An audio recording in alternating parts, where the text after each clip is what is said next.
It was awesome.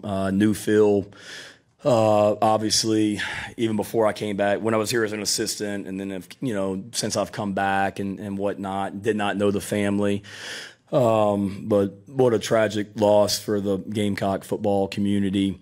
The day of the funeral, myself and Coach Tanner and Clyde Wren flew over to Myrtle Beach for the funeral and got to spend some time with the family, Morgan, his wife, and McCoy, his son, and Sage, his daughter, and at their house before the funeral. And it's tough. I mean, being a dad myself, and sorry. Seeing those two kids, they're fantastic kids, and losing their dad like that, just to be able to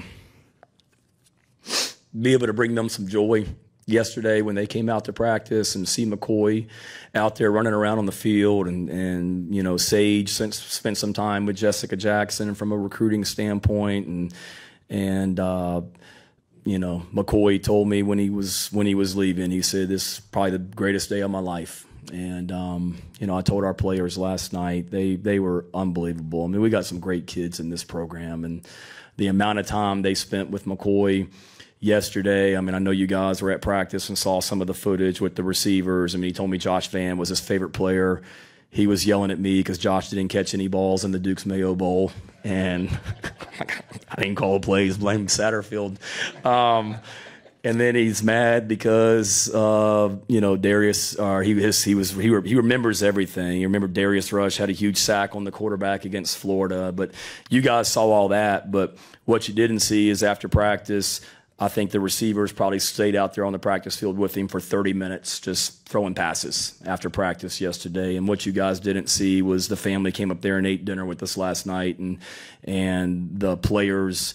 I mean, Juju McDowell gave him his number so they could trade. Like McCoy doesn't have a cell phone, but gave him an email address so he and Juju could keep in touch. And then the players last night asking me when they're coming back again. So that was pretty cool. And like I said, I'm sorry to get choked up, but as a dad, that one hits close to home, and feel for them. And like I said before, I want all of the Gamecock community to keep that family in their prayers. And it was awesome having them there. So I know that was a long answer to one question, but it was awesome having them here. Can't wait to get them back. And Ryan Brewer did a great job speaking to our team as well yesterday about Phil and what he meant.